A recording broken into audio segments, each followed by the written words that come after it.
I hope आपको diabetes का concept काफी हद तक क्लियर हो गया होगा कि उसमें जो मेन कॉज है वो क्या है, कि ब्लड शुगर लेवल जो है वो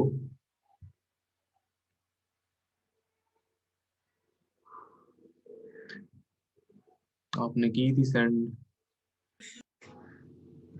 चलो मैं देखूंगा अगर मुझे आई हुई ईमेल। तो इसमें मेन यही होता है कि आपका जो डिफरेंट डिफरेंट डिसऑर्डर्स की वजह से जो आपका ब्लड शुगर लेवल है वो इंक्रीज कर जाता है। मेन उसमें जो रीज़न होती है वो ये है कि जो चीज़ ग्लूकोज को रेगुलेट कर रही है दैट इज़ इंसुलिन, और उस इंसुलिन को जो बना रहे हैं सेल्स, वो सेल्स जो हैं वो क्या हो जाते हैं, डिस्ट्रॉय हो जाते हैं। वो कैसे डिस्ट्रॉय होते हैं उसके पीछे एक लंबी कहानी है, ठीक है।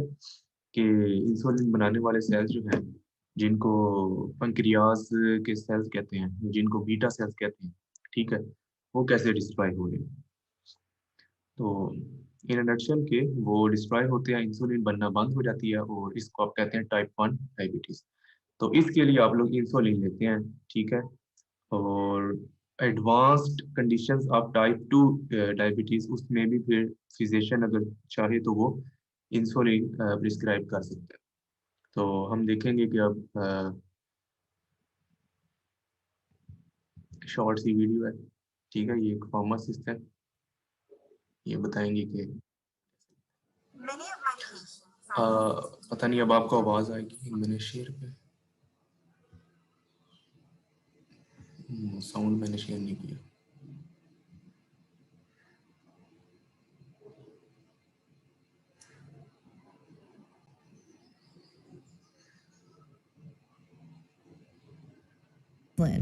But once they actually try it, it becomes like any other routine. Here's how I teach them. You'll need your bottle of insulin, syringe, and a sharps container.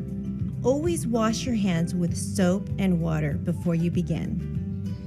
Typically, there are 3 syringe sizes. 1 cc holds 100 units of insulin, a half cc holds 50 units, and a third cc holds 30 units. Talk to your care team about how much insulin you need and which syringe size you should use. Insulin needles have gotten तो ये doctor ही आपको बताएगा कि आपने कितने units जो हैं वो इंसुलिन के लेने हैं। इसके पीछे काफ़ी कॉम्प्लेक्स फार्मूलाज होते हैं, और ये आपकी कंडीशन के ऊपर डिपेंड करता है, ठीक है। तो ये अभी बता रहे हैं कि इंसुलिन कैसे लेनी है। much smaller over the years, so they are much less painful than you might expect. After the first time you use it, you can keep it in room temperature for 28 to 42 days. It will तो ये बता रही हैं कि आपने अगर एक दफ़ा इंसुलिन की वाइल को ओपन कर लिया, ठीक है, तो आप उसको 20 से 28 डे तक रख सकते हैं रूम टेम्परेचर में। आपको उसको रेफ्रिजरेटर में रखने की ज़रूरत नहीं है। be more comfortable to inject. If you have cloudy insulin, it needs to be mixed. Gently roll the bottle in your hands, then rotate it from top to bottom without shaking. When you're ready to inject, pull the plunger back to the ये आपने देख लिया इसको कैसे आपने role करना है, ठीक है। इसको आपने इंजेक्शन की तरह ऐसे ऐसे नहीं, वो विगरसली शेक नहीं करना, आराम से रोल करना है। number of units needed. Drawing air into the syringe. Insert the needle into the bottle of the insulin through the rubber cap. Inject the air from the syringe into the bottle. Turn the bottle upside down with the needle in it. Make sure the tip of the needle is fully submerged in the insulin as you pull the plunger back to the correct number of insulin units. This helps prevent air bubbles. Air bubbles aren't harmful, but can take up room and prevent you from getting the right dose. If you have bubbles, simply inject the contents back into the bottle and repeat the procedure. Next, inject at a 90-degree angle. Hold for 5 seconds, then pull the needle out. Drop the syringe into the sharps container, which you can buy at any local pharmacy. Ask your diabetes care manager where to safely dispose of your sharps. It's not safe and can cause more pain with injection. It's important to switch injection sites to prevent bruising and pain. Each time you inject, choose a new site this way. Rotate injection sites in an imaginary circle. Always leave 2 fingers width in between injection sites. तो ये इस वजह से करते हैं कि dyslipidaemia, ठीक है, वो एक होती है कंडीशन कि आपकी जो इंसुलिन लगाने की जगह है ना वो थोड़ी सी कह लें कि उसकी शेप चेंज हो सकती है, तो इस वजह से ये सर्कल में इस तरह रोटेट करते रहें और 2 फिंगर का जो है उन्होंने कहा कि डिस्टेंस रखा। And keep the same distance from your belly button. You will be able to use it successfully. If you have any questions about how to inject insulin or how much to take, ask your care manager. ये था कि आपने insulin syringe कैसे लेनी है, injection कैसे लेना है, एक पेन फिल भी होती है।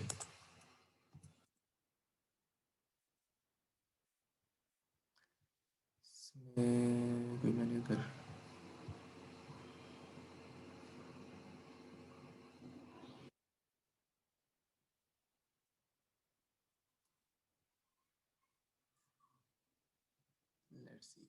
ये तो तामिल में है, सो ये कर लेते हैं। I'm going to show you how to do an insulin injection. You're going to be doing an insulin injection whenever a child has something to eat, where you're matching the insulin to the food that they're eating, or when their blood glucose level is high and you're giving insulin pens to fit different insulins. This pen is a Novo Pen Echo, and it fits Novo insulin, so Novo Rapid and Levemir insulin. ये company का बता रही है कि ये इस company का pen है और आपने इसी कंपनी की ये नीडल्स आपने लेके आनी है, हर कंपनी का बना। When you take the lid off the pen, you can see that this pen is refillable with insulin already inside the pen. Each insulin has a different colour on the top of the pen, so that you can always recognise have you got the right insulin. This is a demo pen, so it's white, but your pen will have a colour. If you look in the window, you can also see a bung, and that bung gives you an indication as to how much insulin you've got left in the pen. So the bung is here, so I've got this amount of insulin still left to go. Your insulin pen can be kept at room temperature. It can be kept at room temperature for 1 month. Spare insulin needs to be stored in the fridge. Before proceeding with the injection, you need to make sure your hands are clean. So wash your hands before you start. Now you've washed your hands, you're going to put a new needle. अब इन्होंने कहा कि आपके जो pen के अंदर insulin है ना वो आप पेन के अंदर ही रूम टेम्परेचर पे रख सकते हैं, लेकिन जो आपकी ये पैकेज्ड है ना इसको आपने रेफ्रिजरेटर में ही रखना है क्योंकि अभी ये ओपन नहीं हुई। ये तो बल्कि सिरिंज हैं जो आपकी वो भी बताएंगी, ठीक है। Needle on the pen device. There are different size needles, and the needle length that you use will depend on your child, and that needs to be a conversation with your healthcare team. This needle is a 4mm needle, which I'm going to demonstrate. You peel off the end,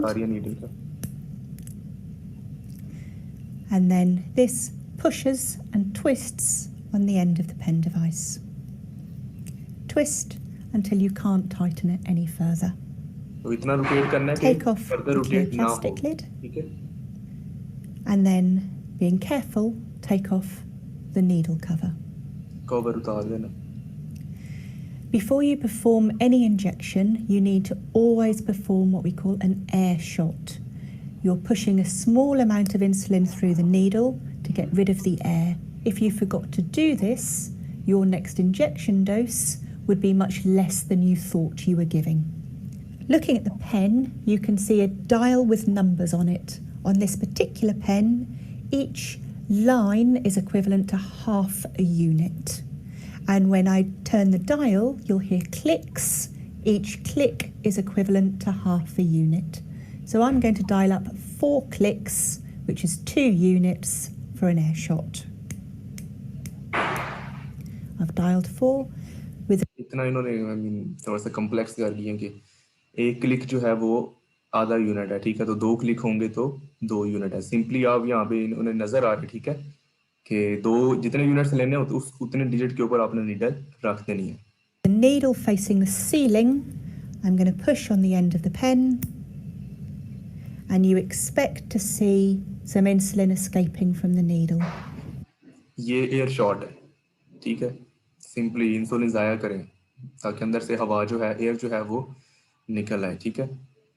If you don't see anything coming out the end, repeat the process again with another 2 units as an air shot. Having done that, you're now ready to give the injection. Places that you can do your insulin injection will depend on the age of the child and their own preference. But sites include the arm, around the back of the arm, the tummy. If you imagine your belly button, a happy smiley face around the belly button is where you can do the injection. The legs on the outer aspect of the thighs and the buttocks. And each child will have a preference as to where they have their injection. The important point is that the sites get rotated, so you don't use the same place for every single injection. तो वही कह रही है कि place आपने change करते रहना, ठीक है, सेम प्लेस पे आप ना लगाएं बार बार. Do that, there's a chance that the injection sites could become very lumpy and the insulin would stop working. Having decided where you're going to do the injection, you now need to give the insulin injection. So I'm going to use this injection device to demonstrate. So picking up your pen, you need to remember to dial the number of units that you're going to give.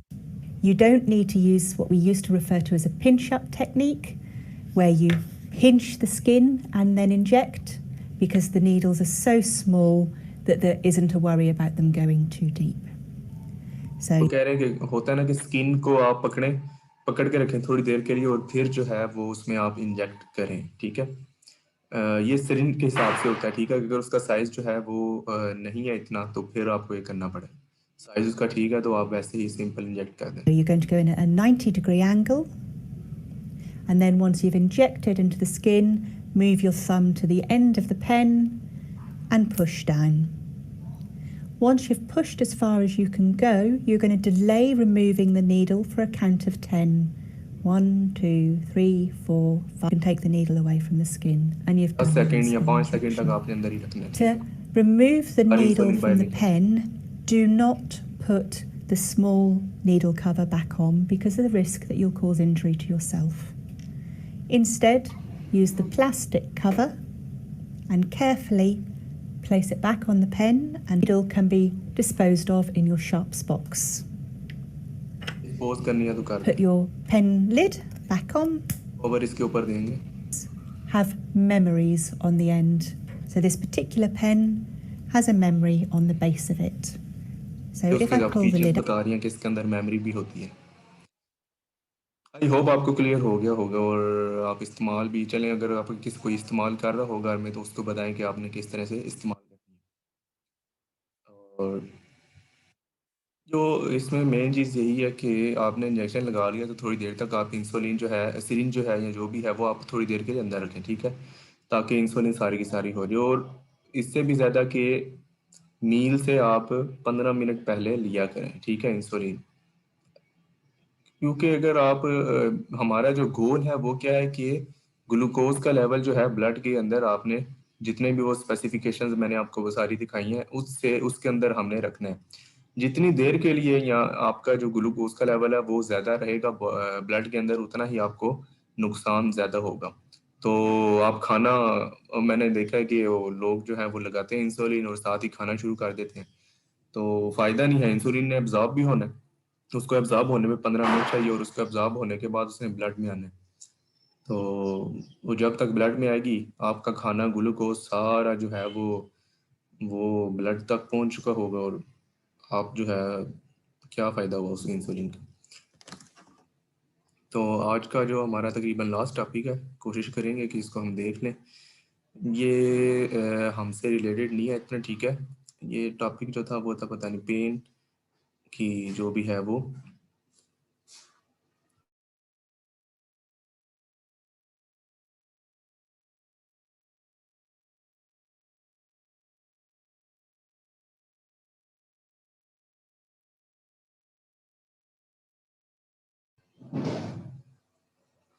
अच्छा जी, pen types and classifications. इसमें आपका जो subject है वो है कि pen physiology वो था और मेडिसिन या different ways to relieve pain, ठीक है, इस तरह के आपके टॉपिक्स हैं। तो हम तो वैसे हम मेडिसिन पढ़ रहे हैं, मेडिसिन से रिलेटेड हमारा काम है। फिर भी हम इनके देखते हैं कि पेन क्या चीज़ है। तो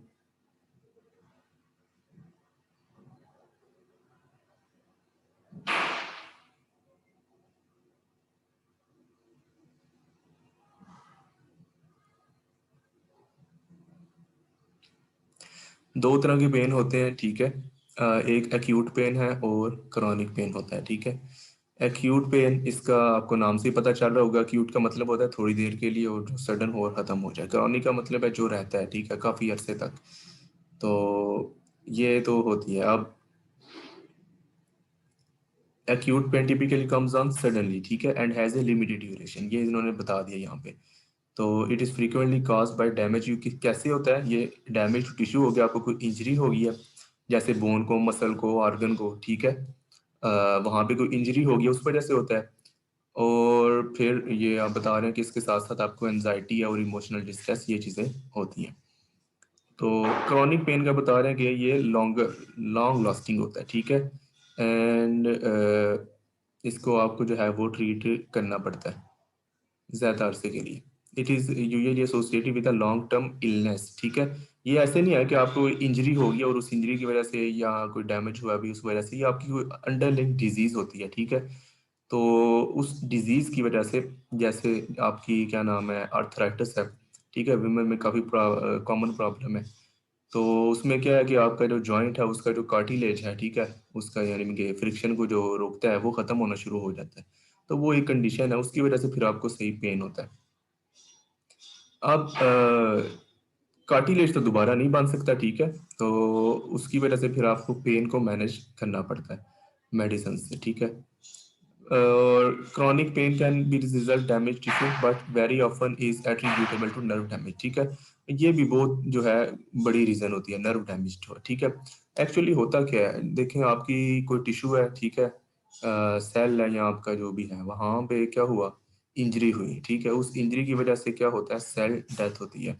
उस सेल डेथ की वजह से फिर जो हर आपका जो हर बॉडी का सेल्स है या टिश्यू है, टिश्यू तो ऑलमोस्ट सारे ही होते हैं, उनको होती है नर्व की सप्लाई, ठीक है। वो नर्व पीछे से किससे लिंक होती है, इधर अगर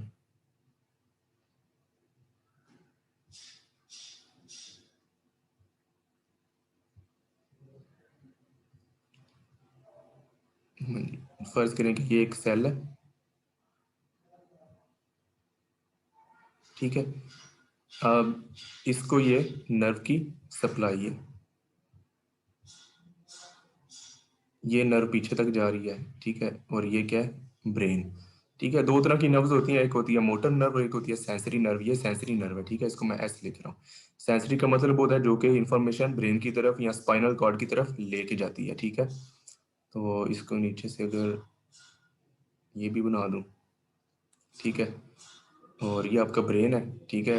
अब ड्राइंग ऐसी है, तो इधर इंजरी हुई, ठीक है, इंजरी होने की वजह से डिफरेंट केमिकल्स रिलीज हुए, ठीक है, सब्सटेंस पी मोस्टली होता है, ठीक है। वो इधर से रिलीज हुआ, उसने ये नर्व को एक्टिवेट किया, ठीक है। एक नर्व नहीं होती, काफी सारी होती है। नर्व एक्टिवेट होगी, सेंसरी नर्व वो इंफॉर्मेशन लेके गई किसके पास, ब्रेन के किसी पार्ट के पास, ठीक है, या किसके पास लेके गई, स्पाइनल कार्ड के पास। रिफ्लेक्स एक्शन तो इसकी वजह से होता है, स्पाइनल कार्ड की वजह से। अब स्पाइनल कार्ड ने डिटेक्ट किया कि ये सिग्नल आ रहा है, ठीक है, पेन का, तो इसने फिर इधर से ब्रेन को, ठीक है, सिग्नल दिया, ये इसको ब्रेन को देगा। और ब्रेन फिर एक फीलिंग जो होती है ना पेन की, वो जो है वो इंड्यूस करता है, ठीक है। इसके रीजन्स होते हैं, ठीक है, ब्रेन के अंदर, जो आपको फील करवाते हैं कि आपको पेन हो रहा है, ठीक है। अब जाहिर बात है हम उन रीजन्स को नहीं डिस्टर्ब कर सकते। हम बेसिकली क्या करते हैं, हमारा पूरी जो कोशिश होती है वो होती है कि ये जो टिश्यू डैमेज हुआ है ना यहाँ पे, ठीक है, अब ये जब टिश्यू डैमेज हुआ तो यहाँ से डिफरेंट मीडिएटर्स, यहाँ ऐसे कर लेते हैं, यहाँ से ये मीडिएट रिलीज होना शुरू हो गए, ठीक है।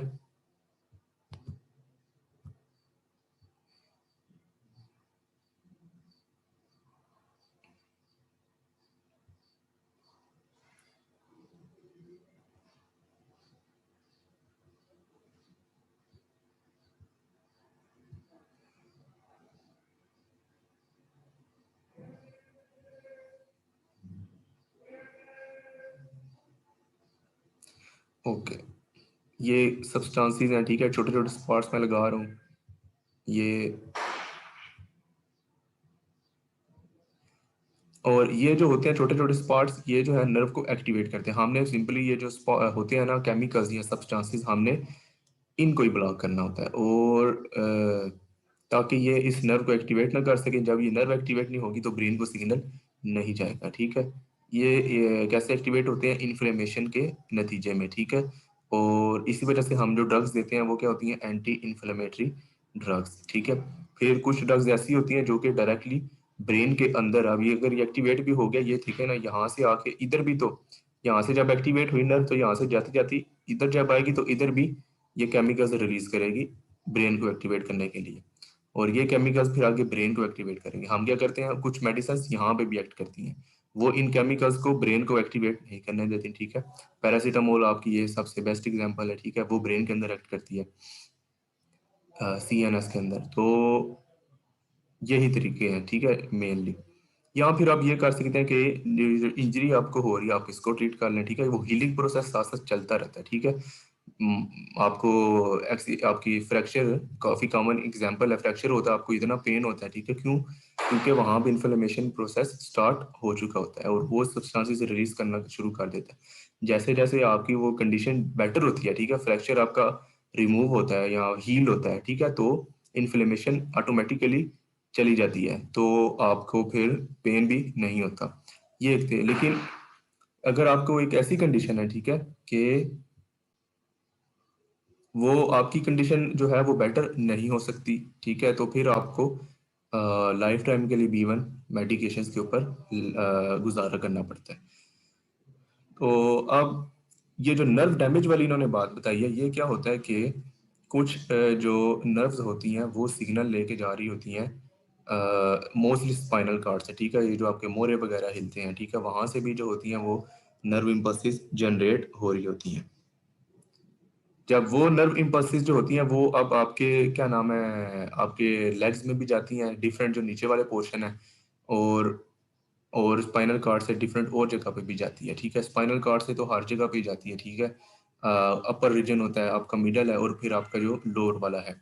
जिस पोर्शन की नर्व डैमेज होगी ना, ठीक है, वो पोर्शन आपका काम करना छोड़ देगा, ठीक है। अगर वो नर्व बिल्कुल ही काम करना छोड़ दिए, जो पेन होता है वो किस वजह से होता है, मैं इधर आपको दोबारा बता देता हूँ।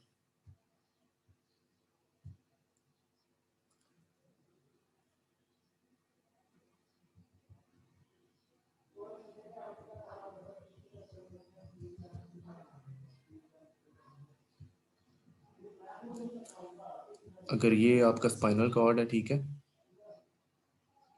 यहाँ से ये नर्व्स निकल रही हैं, ठीक है,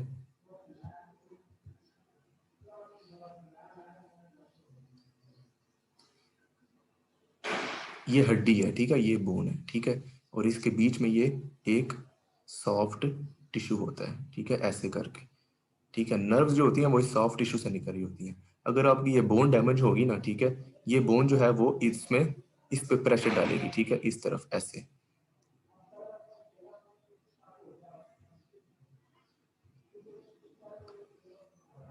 तो ये आपकी बोन है, ठीक है, इसको बी लिख देते हैं। और ये जो आपका है ये बेसिकली नर्व का सारा मटेरियल है, ये सॉफ्ट टिश्यू है। तो जब ये बोन जो है ये डैमेज होती है ना, किसी वजह से ये पीछे की तरफ हो जाती है, तो इस नर्व के ऊपर जो है ना, ये जो नर्व, इसके ऊपर प्रेशर पड़ता है। फर्ज करें अगर वो ये नीचे वाला रीजन है ना, तो ये इसके ऊपर प्रेशर डालेगा और ये वाली नर्व जो है वो अफेक्ट होगी, और यहाँ पे आपको पेन फील होगा, ठीक है, उस क्या नाम है डैमेज की वजह से, ठीक है, नर्व डैमेज की वजह। और अगर ये नर्व यहाँ से कट ही जाती है, ठीक है, तो आपको जो नीचे वाला पोर्शन है ना सारा, वो बिल्कुल ही काम करना छोड़ देगा, ठीक है। और फिर यहाँ पेन किस वजह से हो सकता है? यहाँ पे आपकी जो क्या कहते हैं इसको, वर्टिब्री होती हैं ऐसे एक दूसरे के ऊपर। अब ये एक दूसरे के ऊपर है और इन दोनों के दरमियान जो है वो एक फ्लूइड होता है, ठीक है, इसको कहते हैं हम डिस्क। कितना मुश्किल है लिखना यहाँ पे।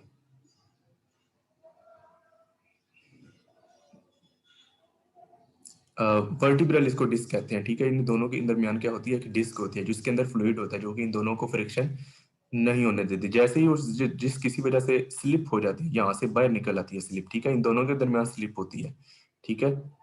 ये एक वर्टिब्रे, ठीक है, इसके दरमियान ये स्लिप और डिस्क, ठीक है, और ये दूसरी वर्टिब्रे, ठीक है। इसको आप क्या कहते हैं, वर्टिब्रे को आप क्या कहते हैं, मोरा, ठीक है। ये एक मोरा, ये दूसरा मोरा, और बीच में ये डिस्क होगी। किसी वजह से ये डिस्क जो है, इतना प्रेशर, आपने कोई इतना हैवी काम किया या आपको ट्रॉमा हुआ है कि ये डिस्क जो है ये रप्चर होगी, इसमें से फ्लूइड निकल गया, तो ये दोनों आपस में जुड़ जाएंगी। जब ये जुड़ेंगी, फ्रिक्शन होगी, तो आपको पेन होगा, ठीक है। ये तो कह लेंगे ये हड्डियों का पेन होगा, ठीक है। ये नर्व का डैमेज था, ये हड्डी का पेन है। और अगर किसी वजह से ये डिस्क जो है ये इधर से स्लिप हो गया, ठीक है, रप्चर नहीं हुई लेकिन स्लिप होके यहाँ से उड़ के, ठीक है, उड़ के सॉरी आई मीन स्लिप होके कहीं इधर तक आ गया, ठीक है, ऐसे हो गया, तो फिर भी आपको पेन होने के, वो आपकी इनिशियल कंडीशन होती है। उसको आप अगर क्या नाम है, थोड़ी सी रेस्ट करें, या इस तरह 24 आवर रेस्ट मोस्टली को कहते हैं, करें, तो वो ट्रीट होने के चांसेस होते हैं।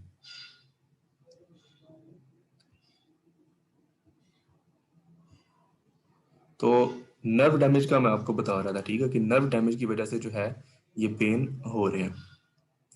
और नर्व डैमेज है, फिर आपका टिश्यू इंजरी है, या आपका और क्या है जी, टिश्यू इंजरी, बोन भी एक टिश्यू है, ठीक है, वो बीच में ही आ जाता है। Both acute and chronic pain can be debilitating, and both can affect and be affected by a person's state of mind. But the nature of chronic pain, the effect,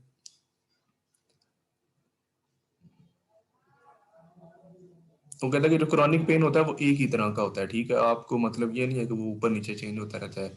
जिस तरह का पेन है वो उसी तरह का, आई मीन उसी की इंटेंसिटी उसकी उतनी रहती है।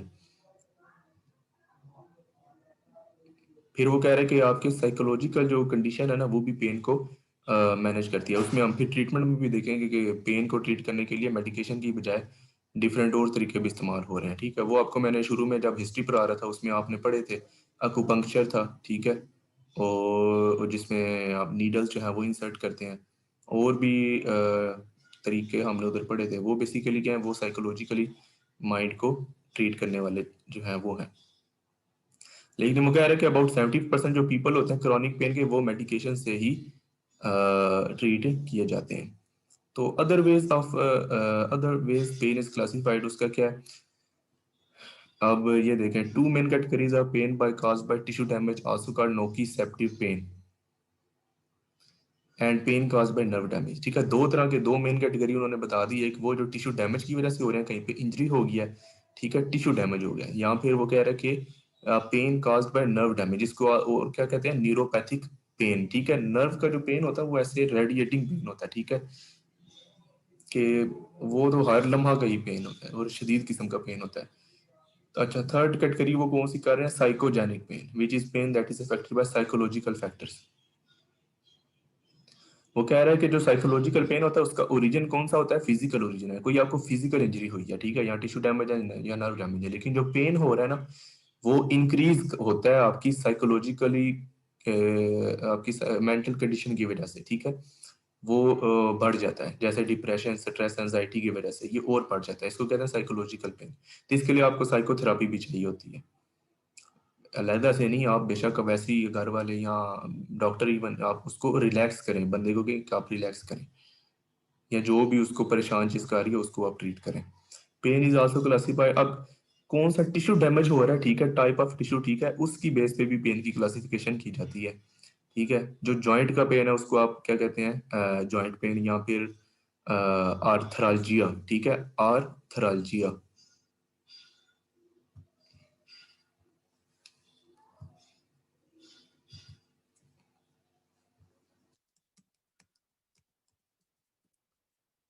और मसल का पेन है, ठीक है, उसको आप उसको कहते हैं जी मायालजिया, ठीक है, मायालजिया।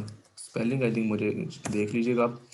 तो इसको कहते हैं मायालजिया। आप वैसे आप लेमन टर्म में या जो भी वो आप मसल पेन या मसल स्पाज्म कह सकते हैं, ठीक है। चेस्ट पेन है, बैक पेन है, ये नॉर्मल है, ठीक है, टर्मिनोलॉजी जो आप इस्तेमाल कर सकते हैं। फिर फिब्रोमाइल्जिया, ठीक है। जो आपके मसल हैं वो आपके डैमेज हो रहे हैं, और आपकी जो टेंडन्स भी होते हैं ना, टेंडन्स आपको आई होप पता होगा, या नहीं पता तो टेंडन्स वो चीज़ होती है जो कि टेंडेंटाइटिस की कोई कंडीशंस होती हैं, टेंडन्स मसल को बोन के साथ जोड़ते हैं। और फिब्रोमाइल्जिया में जो मसल है बेसिकली वो रप्चर हो जाता है। अब ये बता रहे हैं जी pain caused by tissue damage, अब ये उसको कर रहे हैं, क्या क्या उसमें बता रहे हैं। ये कह रहे हैं कि ये एक्यूट हो सकता है, स्पोर्ट्स इंजरी में हो सकता है, लाइक अ स्प्रेन्ड एंकल, ठीक है, वो जो आपकी अक्सर पाँव जो है वो मुड़ जाता है, ठीक है। अब टिश्यू डैमेज में वो कह रहे हैं कि लाजमी नहीं कि एक्यूट ही हो, ठीक है, क्रॉनिक भी हो सकता है, ठीक है। क्रॉनिक में वो क्या कह रहे हैं, आर्थराइटिस और क्रॉनिक हेडेक्स, जो माइग्रेन कहते हैं जिसको, ठीक है।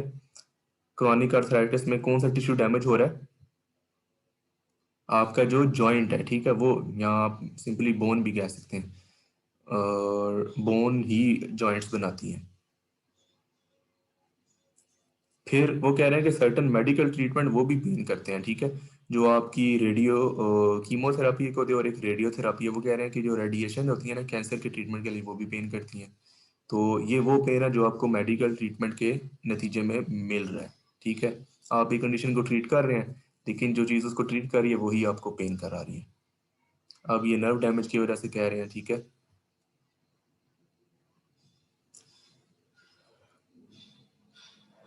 वो कह रहे हैं कि नर्व जो होती हैं वो ब्रेन के पास सिग्नल लेके जाती हैं, ठीक है, और इसको अगर डैमेज होगा तो आपको इससे भी पेन होगा।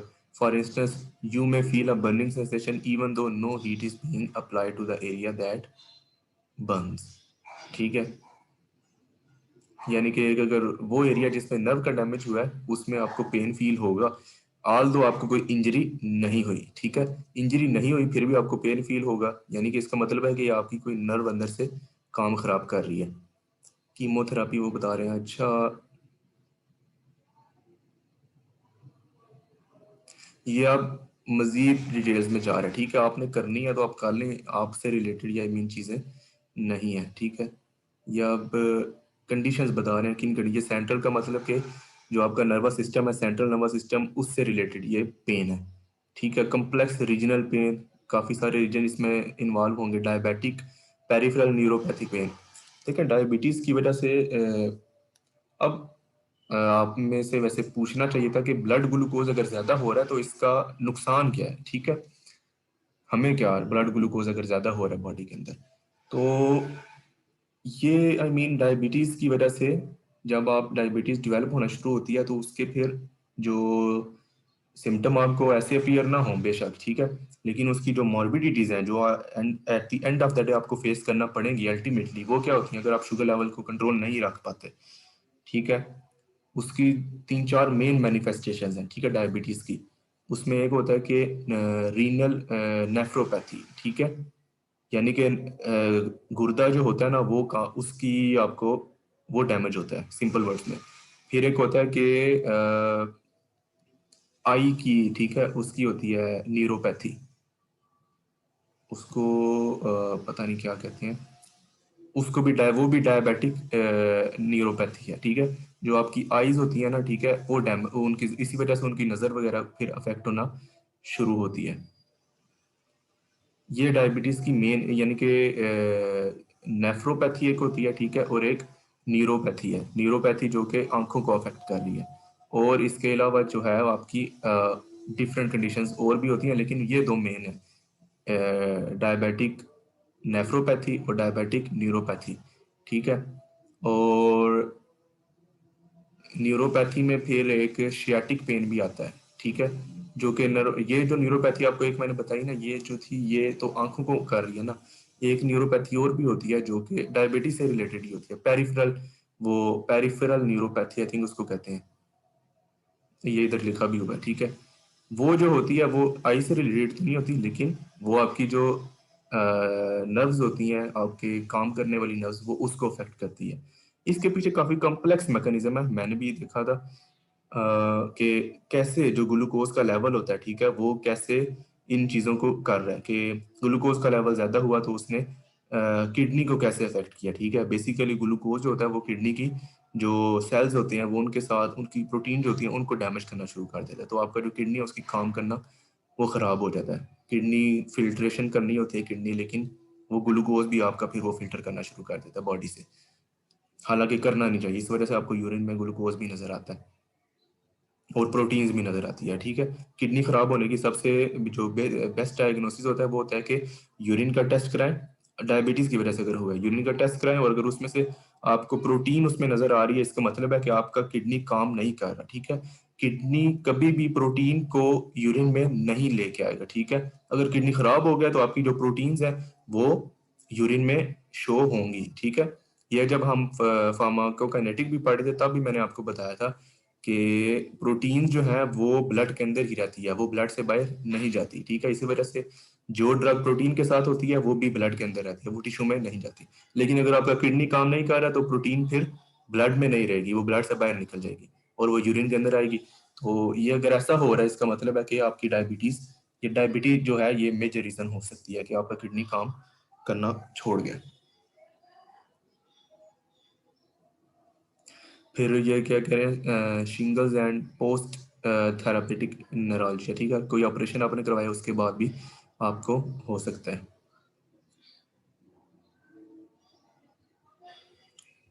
इसमें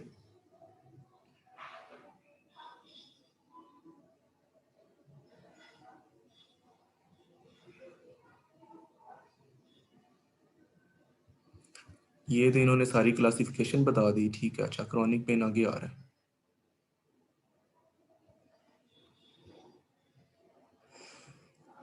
ये कुछ कंडीशंस हैं, ठीक है, जिसमें क्रॉनिक पेन हो सकता है, ठीक है। सर्जरीज के बाद का पेन जो है वो उस तरह का, बैक प्रॉब्लम जो आपकी जो गुर्दे सॉरी गुर्दे नहीं, मोहरे की मसले हैं, माइग्रेन, सर दर्द जो है, ठीक है, ये इनके लिए, माइग्रेन के लिए भी आपको फिर मेडिकेशन, ये एक किस्म के जिस तरह के सीजर्स नहीं होते, सीजर जो होते हैं सीजर्स यानी कि झटके जो आते हैं एपिलेप्सी वगैरह में, वो भी कभी आ जाते हैं उन जब उनकी मर्जी होती है। तो माइग्रेन का जो अटैक होता है, सीवियर हेडेक होता है, ये भी एक किस्म की सीजर टाइप ही होता है, ठीक है। आज आप जो है वो ट्रेम्बल नहीं करते या आपको झटके नहीं लगते, लेकिन ये भी किसी भी वक्त भी आ सकता है। तो इस वजह से आपको मेडिकेशन हर वक्त लेना पड़ती है कि जब भी वो आए तो आपकी मेडिकेशन फौरन तैयार हो। आर्थराइटिस आपको पता है ये भी क्रॉनिक, ठीक है, होता है। एक कंडीशन गाउट भी होती है, ठीक है। गाउट इधर अगर उन्होंने लिखा है, जो आपने देखा होगा, ठीक है, कुछ लोगों के गले जो होते हैं वो बहुत ज्यादा स्वेल किए होते हैं, वो गाउट उसको कहते हैं। और एक और भी होती है एड़ियों की कंडीशन, उसको कहते हैं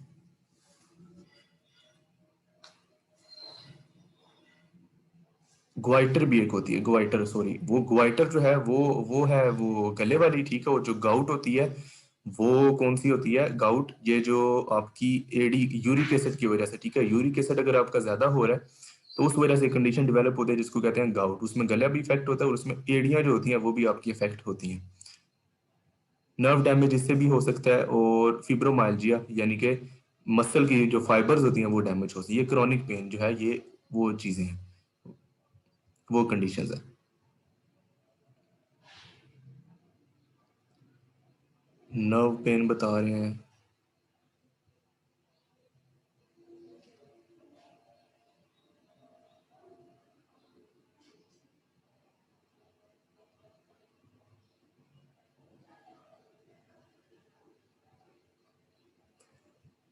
ये नर्व पेन की काजेज बता रहे हैं कि नर्व पेन किस किस वजह से हो सकता है।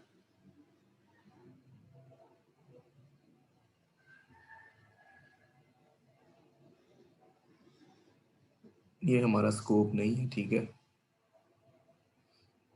एम ही आपको कम्प्लेक्स ये थेरापीज बता रहे हैं, ठीक है। फिजिकल थेरापी है, working with a counsellor, relaxation therapy, massage therapy and ये सारी वो थेरापीज हैं जो कि आप मेडिकेशन के अलावा करा सकते हैं, ठीक है। लेकिन पाकिस्तान में ये इतनी कह लें कि फली फूली नहीं है, ठीक है। ये जो थेरापीज हैं, सेंटर्स हैं, ठीक है, सिटीज में आपकी होंगे। और पंक्चर का तो मुझे नहीं पता इधर है हमारी सिटी में या नहीं, लेकिन हमने वो कपिंग जो होती है ना कप्स से, लेकिन वो कोई पेन की थेरापी नहीं है, ठीक है, कप वाली, ठीक है, कपिंग जिसको आप कहते हैं, वो तो एक किस्म का आपकी जो ब्लड होता है उसमें से डायलाइज करते हैं ब्लड को।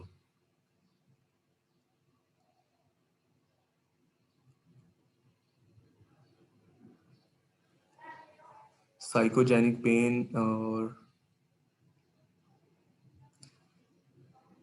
ये अब सारी पेन को डिस्कस कर रहा है, ये हमने नहीं करनी। तो जो मैंने देखा था, जो मेडिसिन हैं बेसिकली, अब आपको वो बता देते हैं कि वो कौन। आपको पता तो चल गया कि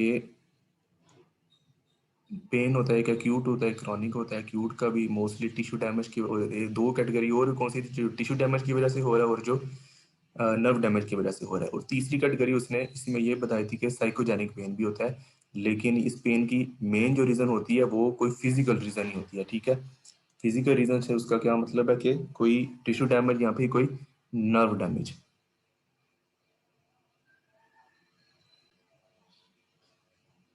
मैं आपको बुक से शेयर करता हूँ, आपको तो नहीं बता रहा।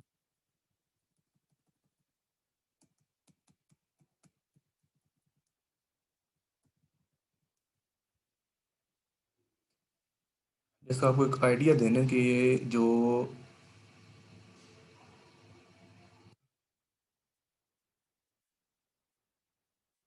तो बस स्क्रीन शेयरिंग आप अलाउ करें, आप होस्ट बन गई।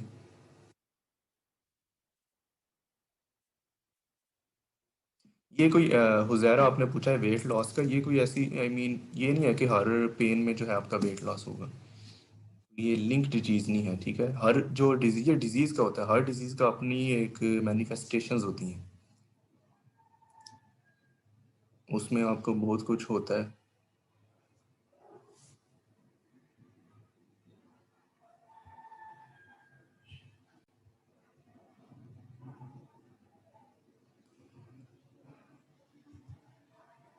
एनल जैजिया, ठीक है, एनल जैजिया एक ऐसी फिनोमेना है, या एक ऐसा कह लें कि प्रोसीजर है जिससे हम दर्द को या पेन को ट्रीट करते हैं।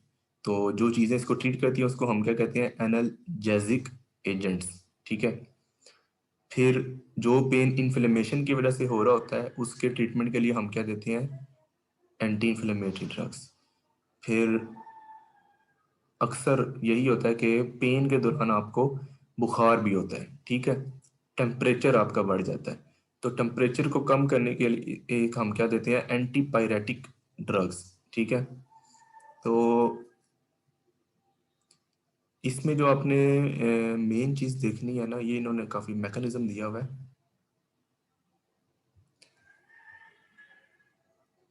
ये चले मैं इधर से बता देता हूँ। हम कहते हैं non steroidal anti inflammatory drugs, ठीक है। स्टीरॉइड्स भी पेन को रिलीव करते हैं, ठीक है, लेकिन स्टीरॉइड्स के साइड इफेक्ट्स और हैं, ठीक है, और वो कंट्रोल ड्रग्स हैं। और ये जो ड्रग्स हैं नॉन स्टीरॉयडल ड्रग्स, ठीक है, non steroidal anti inflammatory drugs, ये स्टीरॉयडल नहीं होती, ठीक है। और ये कह लें कि इतनी इनके लिए मॉनिटरिंग की ज़रूरत नहीं होती, और ये इस्तेमाल कर सकते हैं। इसकी कैटेगरीज हैं, काफ़ी सारी क्लासेस हैं, ठीक है।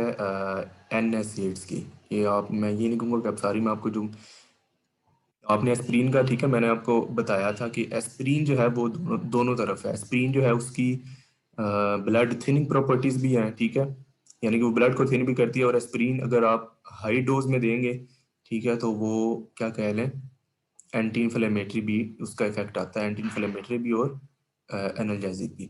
जो एनएसएड्स होते हैं ना, ठीक है, जो मैंने आपको ये बताया, चैट में आप देख लें, non steroidal anti inflammatory drugs, इनके तीन मेजर इफेक्ट्स होते हैं। एक ये इन्फ्लेमेशन को कम करते हैं, दूसरा ये टेम्परेचर को कम करते हैं, और तीसरा ये पेन को कम करते हैं, ठीक है।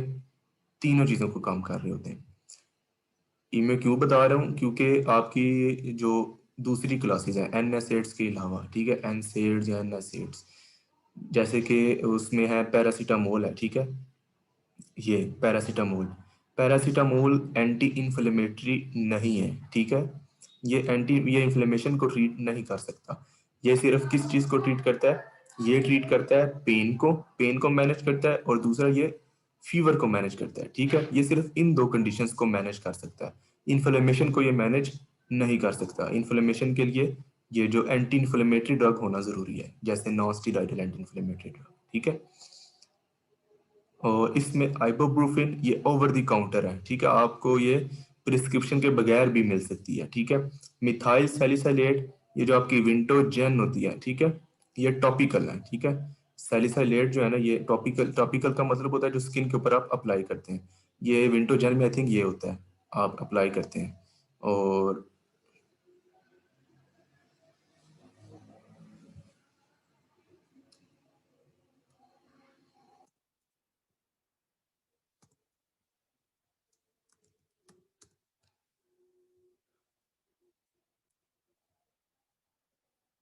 ये जो इसमें नेप्रोक्सन, इसके आपको काफ़ी सारे ब्रांड्स, ठीक है, मिल जाते होंगे।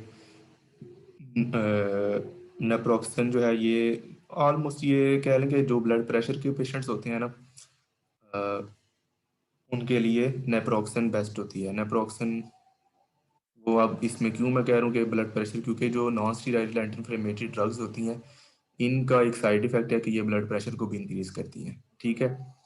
और नॉन स्टीरॉयडल एंटी इन्फ्लेमेटरी का एक और भी सबसे जो मेजर साइड इफेक्ट है वो होता है कि ये अल्सर्स, ठीक है, पेप्टिक अल्सर, ये करती हैं non steroidal anti inflammatory drug.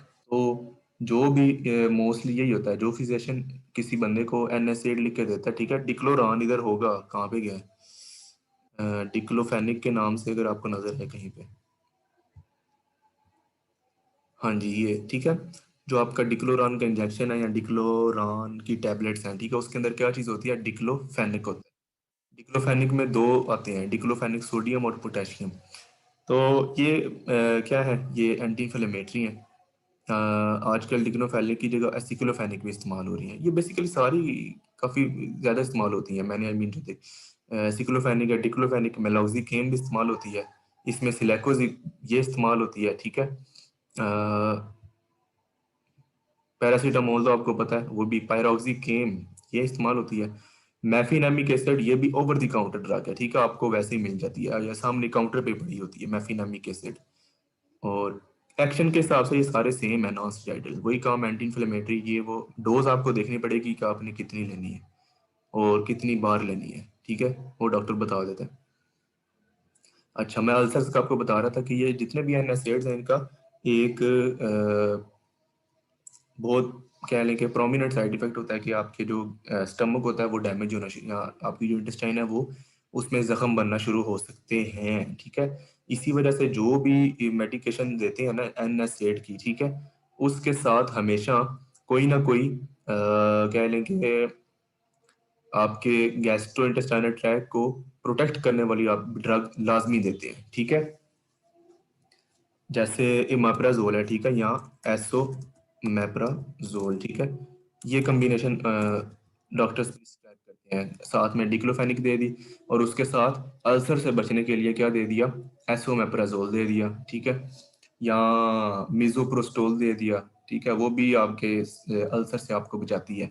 ये कम्बिनेशन में चलती है, ठीक है। तो अगर आपसे कोई पूछे कि एनसेड्स का सबसे मेजर साइड इफेक्ट क्या है, वो यही है, ठीक है, अल्सर्स, ठीक है, पेप्टिक अल्सर्स ये कॉज करती हैं।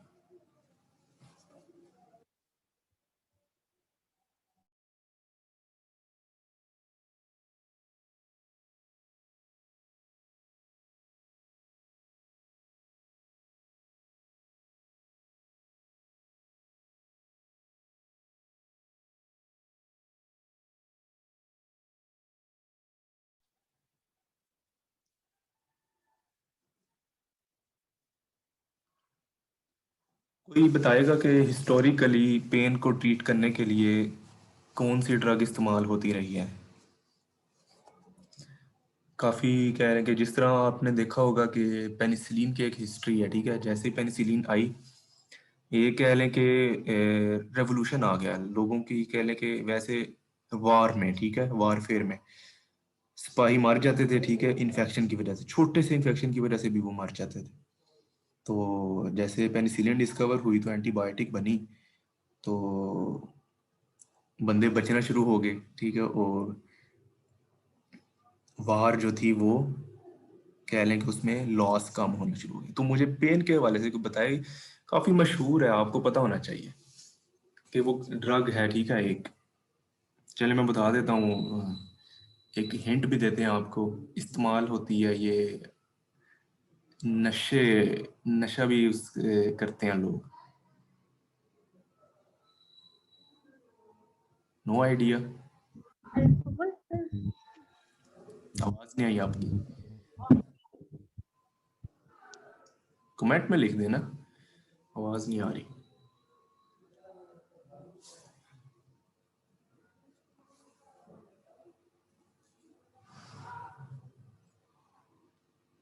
हाँ जी, ओपीएम, ओपीएम कह लें कि ये उसका सोर्स है, ठीक है, ठीक है, आप पहुंची हैं।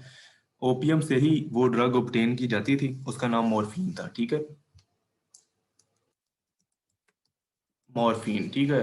वर्ल्ड वॉर टू में आई थिंक, मुझे अब याद नहीं है ये कौन सी वर्ल्ड वॉर में इंट्रोड्यूस की गई, बहरहाल ये जैसे आई तो ये लेते थे वो इंजेक्शन, इसका इंजेक्शन में चलता था, ठीक है, और ये लगाते थे मॉर्फिन का इंजेक्शन। ये जो मॉर्फिन की क्लास है ना, ठीक है, इनको हम कहते हैं ओपियाइड, ठीक है, मैं आपको इधर लिख देता हूँ, ओपियाइड, एनएल,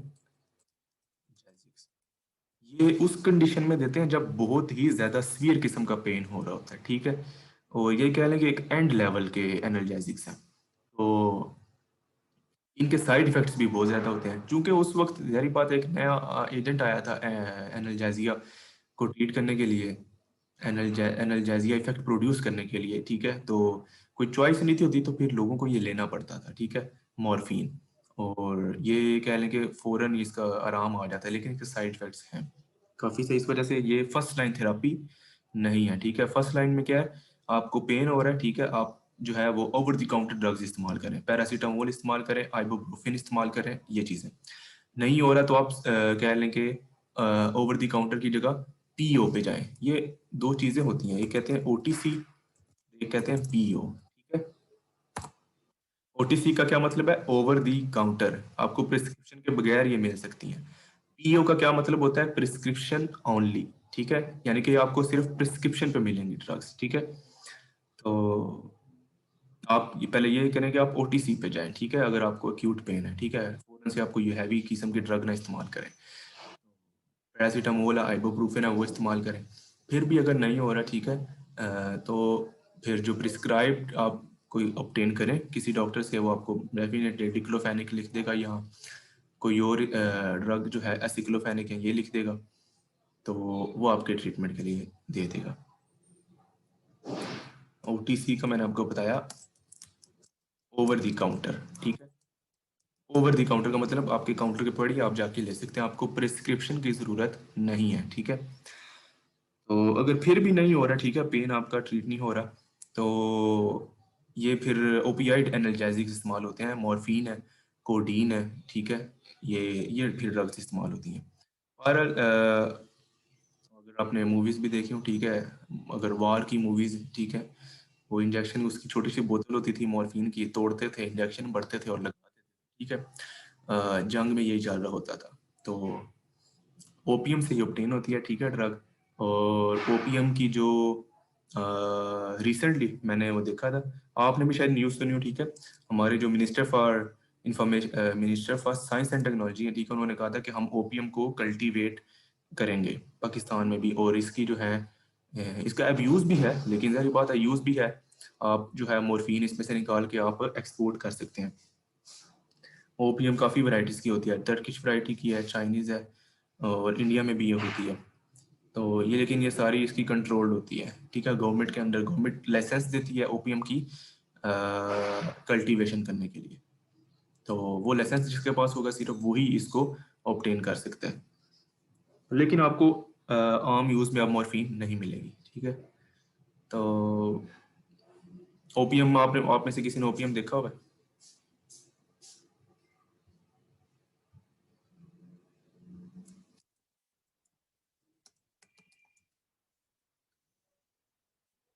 ओपियम का पॉपी इसको कहते हैं, ठीक है, द पॉपी ऑफ ओपियम। मैं आपको दिखाता हूँ अभी। आपका ये लास्ट लेक्चर है, ठीक है, आई थिंक, और कुछ रह नहीं गया, फिर आपका क्विज है अगले वीक, ठीक है। ये पॉपी है, इसको पॉपी कहते हैं। इसको ऐसे लॉन्गिट्यूडनल सेक्शन लगाते हैं, इसमें से ये निकलता है वाइट एक्सिडेट। इसको ड्राई करते हैं, ये इधर ही ड्राई हो जाता है, फिर इसको ऐसे उतारते हैं। ये आपको नजर आ रहा है ये कैसे उतार रहा है, ठीक है, स्क्रैप करके उतार रहा है। ये पड़ा रहता है तो ये ब्राउन हो जाता है, ठीक है। फिर इसको ऐसे करके उतारते हैं, इसमें से फिर जो है वो मॉर्फिन, कोडीन, ये चीज़ें आप एक्सट्रैक्ट करते हैं।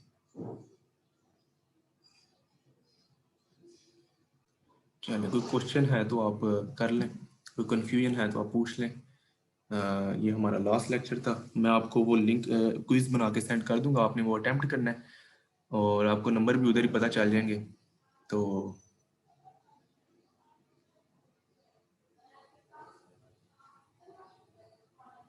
हम डिस्कस भी कर लेंगे बाद में क्विज को, अगर कोई क्वेश्चन होती है।